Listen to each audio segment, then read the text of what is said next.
नमस्कार सभी प्यारे भाइयों को। कैसे हैं आप सब। आज आप सभी के लिए एक दुखद सूचना है और आप सभी तक उम्मीद है कि पहुंच भी चुका होगा। लेकिन आप सभी के लिए मैं बता दूं, जो उत्तर प्रदेश पुलिस का री एग्जाम होना था उसके विषय में आज एक फिर से दुखद सूचना आई है। बच्चों के लिए एक दर्द भरी सूचना है ये। तो आइए पहले उस सूचना के विषय में हम लोग पढ़ते हैं और फिर इस पर हम लोग बात करते हैं। सबसे पहले आज पेपर में दिया गया है कि सिपाही भर्ती परीक्षा कराने वाली कंपनी एजू ट्रस्ट हुई ब्लैक लिस्ट। आपके सामने हेडिंग में दिया हुआ है, एजू ट्रस्ट कंपनी हुई ब्लैक लिस्ट। ठीक है, इसके विषय में आगे दिया गया है, एसटीएफ को मिले कंपनी की लापरवाही के पुख्ता प्रमाण, नहीं पेश हो रहे निदेशक अशोक मिश्रा। ठीक है, इस कंपनी को जो निदेशक है अशोक मिश्रा, ये पेश नहीं हो रहे हैं। तो इसके विषय में, निदेशक के विषय में आगे देखिए, अशोक मिश्रा। लखनऊ सिपाही भर्ती परीक्षा पेपर लीक होने के बाद उत्तर प्रदेश पुलिस भर्ती एवं पदोन्नति बोर्ड ने परीक्षा कराने वाली अहमदाबाद की कंपनी एजू ट्रस्ट को ब्लैक लिस्ट कर दिया है। बोर्ड के वरिष्ठ अधिकारी ने इसकी पुष्टि की है। अब एजू ट्रस्ट को प्रदेश में किसी भी विभाग में भर्ती परीक्षा कराने का काम नहीं मिलेगा। साथ ही उनके खिलाफ कानूनी शिकंजा भी कसने की तैयारी है।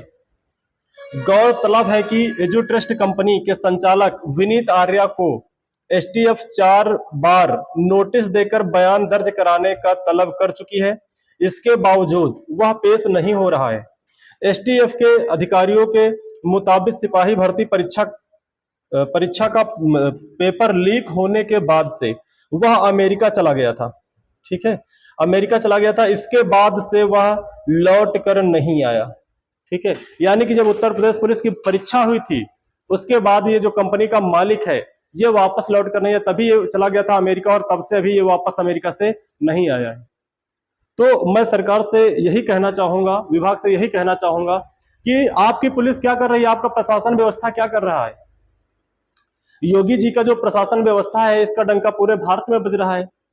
तो और आपकी केंद्र में भी सरकार है, राज्य में सरकार है, तो ये सब बार बार भाग भाग के अमेरिका ही क्यों जा रहे हैं। आप लोग इनको रोकने में क्यों नहीं कामयाब क्यों नहीं हो पा रहे हैं, बार बार क्यों असफलता हाथ लग रही है। ठीक है, आगे आइए पढ़ते हैं इसके विषय में।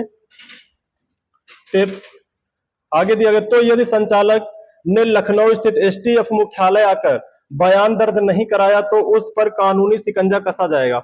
दरअसल एसटीएफ का सिपाही भर्ती परीक्षा का पेपर लीक होने के मामले में कंपनी की लापरवाही के पुख्ता प्रमाण मिले हैं। इसी आधार पर बीते 4 माह से विनीत आर्या को पूछताछ के लिए बुलाया जा रहा है। यानी कि 4 महीने से लगातार विनीत आर्या को बुलाया जा रहा है। जो एजू ट्रस्ट कंपनी का मालिक है वो 4 महीने से अमेरिका से वापस नहीं आ रहा है। तो क्या हमारी सरकार इतना निकम्मा हो गई कि उसे अमेरिका से नहीं बुला सकती। ठीक है, आगे आपके सामने कुछ दिया गया, इसको भी पढ़ लेते हैं। वही पेपर लीक कराने वाली, इसे याद रखेंगे, मास्टरमाइंड सुभाष की तलाश तेज। वही पेपर लीक कराने में अहम भूमिका निभाने वाले प्रयागराज निवासी राजीव नयन मिश्रा के बयान के आधार पर एसटीएफ ने मास्टरमाइंड सुभाष प्रकाश की तलाश भी तेज कर दी है। अधिकारियों के मुताबिक सुभाष प्रकाश, राजीव नयन, रवि और आदि का संगठित गिरोह जो प्रतियोगी परीक्षा का पेपर लीक कराते हैं। ये गिरोह के विषय में कुछ प्रमाण मिले, इसमें 1-2 पकड़े भी गए हैं। तो ये गिरोह है जो पेपर लीक कराने का काम करता है। तो ये सारी चीजें तो ठीक है, सब कुछ बढ़िया है, आप जो कार्रवाई कर रहे हैं ये बहुत अच्छी है और होनी भी चाहिए। लेकिन कुछ जो ये आप यहाँ पे दिया गया है कि सिपाही भर्ती परीक्षा कराने वाली कंपनी एजू ट्रस्ट हुई ब्लैक लिस्ट, तो इसकी वजह से अब पेपर और लेट होने की संभावना है। ऐसे भी ये पेपर इतना लेट हो चुका है, इस भर्ती में 5 साल चले गए हैं। इस भर्ती को आने में, भर्ती होने में पूरे 5 साल बच्चों ने गंवाए हैं। अब आप ये सोचिए, जो बच्चा अपनी जवानी के वो 5 साल, अहम 5 साल जो सिर्फ एक भर्ती के लिए गंवा रहा, उसके लिए बहुत कीमती समय है। ऐसे भी आपको पता है ये कंपनी 2021 से पहले एक टेंडर का खेल खेल रही थी। आयोग जो है टेंडर का खेल खेल रहा था कि कौन सी कंपनी टेंडर लेगी, कोई पर्चा ही नहीं दाखिल कर रहा था। इसी वजह से यूपी में कोई टेंडर में जो फॉर्म नहीं भर रहा था कि हमें टेंडर चाहिए उत्तर प्रदेश पुलिस का पेपर कराने का, इसीलिए कि ये उत्तर प्रदेश है, यहाँ कुछ भी संभव हो सकता है। और जब पेपर हुआ तो पेपर इस तरह रद्द हुआ। रद्द होने के बाद अब कहा गया कि 6 महीने के भीतर पेपर होगा, तो अभी तक ये उम्मीद थी कि अब होगा। लेकिन जब से पेपर रद्द हुआ उसके बाद उसके बाद तभी ये कहा गया कि 6 महीने के अंदर पेपर कराया। उसके बाद ना कोई आयोग का कोई खास नोटिस है, ना आयोग के किसी अधिकारी ने ये बात की कि कब तक पेपर कराया जाएगा, ना ही हमारे मुख्यमंत्री साहब के अंदर ये मंत्रालय आता है, गृह विभाग, उनके गृह विभाग की बात है, उन्होंने भी खुलकर ये नहीं कहा है कि कब तक पेपर कराया जाएगा। अब तक कब तक ये बच्चों के हाथ निराशा लगेगी? आखिर ये कब तक चलेगा? क्योंकि वहीं पे कुछ बच्चे ऐसे हैं जिनकी जो तैयारी है, उनके घर वाले टूट रहे हैं कि बस बहुत हो गया, तैयारी बंद करो, कब होगा आपका पेपर, कब होगा आपका सिलेक्शन। और बच्चा अपने घर वालों से कहता बस 1 माह और, बस 1 महीना और। कब तक वो और मौका मांगता रहेगा? इस पर हमारी सरकार को, उत्तर प्रदेश सरकार को भी सोचना चाहिए, आयोग को भी सोचना चाहिए। आप जो जांच करो ये बहुत अच्छी है, बहुत अच्छा है और करना भी चाहिए। हर एक जो इसमें शामिल थे, गिरोह जो शामिल था पेपर लीक कराने में, उसे हर हाल में सजा मिलना चाहिए। लेकिन इन बच्चों के साथ इतना अन्याय क्यों? कब होगा पेपर? इसके विषय में कोई भी लाइव आके कोई भी अपने बयान दे या कोई नोटिस ऐसी जारी की जाए कि संभवतः इस डेट तक आपका पेपर करवा लिया जाए, ताकि बच्चों को एक नई ऊर्जा मिल सके, नई उम्मीद मिल सके, उसी उम्मीद के सहारे वो आगे मैदान में रुक सके। टूट रहे बच्चे, और यही सारी घटनाओं को देखकर बहुत सारे बच्चे गलत कदम उठा लेते हैं। इस पर हमारे सरकारों को ध्यान देना चाहिए, आयोग को भी ध्यान देना चाहिए।